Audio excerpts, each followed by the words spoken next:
বিশ্বকাপের সেমিফাইনালে আর্জেন্টিনার বিপক্ষে ম্যাচের শুরুতেই লিওনেল মেসির সঙ্গে ইংল্যান্ডের তারকা জুড বেলিংহামের উত্তপ্ত বাক্য বিনিময়ের দৃশ্য ছড়িয়ে পড়েছে সামাজিক যোগাযোগ মাধ্যম জুড়ে। বিশেষ করে বেলিংহামের দিকে মেসির তীক্ষ্ণ দৃষ্টিতে তাকিয়ে থাকা ও পরে মাথা নেড়ে সরে যাওয়ার দৃশ্য নিয়ে শুরু হয়েছে নানা আলোচনা। ম্যাচ শেষে সেই ঘটনার পুরো ব্যাখ্যা দিয়েছেন বেলিংহাম। তার দাবি, বিষয়টি ছিল কেবল একটি ফাউল নিয়ে তর্ক।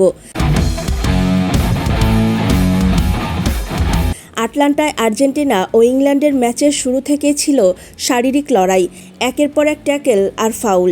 সেই উত্তেজনার মধ্যেই মুখোমুখি হন টুর্নামেন্টের দুই আলোচিত ফুটবলার মেসি ও বেলিংহাম। ম্যাচের শুরুর দিকে এক পর্যায়ে মেসির সঙ্গে তর্ক করতে দেখা যায় বেলিংহামকে। ওই কথোপকথনের শেষ দিকে বেলিংহামের দিকে তীক্ষ্ণ দৃষ্টিতে তাকিয়ে থাকেন মেসি, যা দেখে ভক্ত সমর্থকদের মাঝে শুরু হয় নানারূপ প্রতিক্রিয়া। তবে ম্যাচ শেষে এটি খোলাসা করেছেন বেলিংহাম নিজেই। আসলে আমরা একটি ফাউল নিয়ে কথা বলছিলাম, এর বাইরে কিছুই নয়। আমি জানি সবাই এটাকে বড় কিছু বানানোর চেষ্টা করবে, কিন্তু সত্যি বলতে এখানে বিশেষ কিছু ঘটেনি। আমি তখন বলছিলাম একটু আগে আমার উপর ফাউল হয়েছিল। তখন মেসি বলল, তাহলে আমার উপর হওয়া ফাউলের কি হবে? আমি শুধু বলেছিলাম তুমি তো যথেষ্ট শক্তিশালী, এটা সামলে নিতে পারবে, ব্যাস এতটুকুই। তবে মাঠের উত্তেজনা ম্যাচের শেষ পর্যন্ত ধরে রাখতে পারেননি ইংল্যান্ড।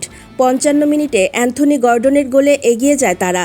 শেষ ১০ মিনিট পর্যন্ত সেই লিড ধরে রেখেছিল ইংলিশরা, কিন্তু এই বিশ্বকাপে বারবারের মতো শেষ মুহূর্তে নাটকীয় প্রত্যাবর্তন করে আর্জেন্টিনা। ৮৫ মিনিটে মেসির পাস থেকে দূরপাল্লার শটে সমতা ফেরান এনজো ফার্নান্দেজ। যোগ করা সময়ের দ্বিতীয় মিনিটে মেসির ভাসিয়ে দেওয়া ক্রস থেকে হেডে জয়সূচক গোল করেন বদলি ফরোয়ার্ড লাউতারো মার্তিনেজ। ২-১ ব্যবধানে জিতে টানা আরেকটি বিশ্বকাপ ফাইনালে জায়গা করে নেয় বর্তমান চ্যাম্পিয়নরা।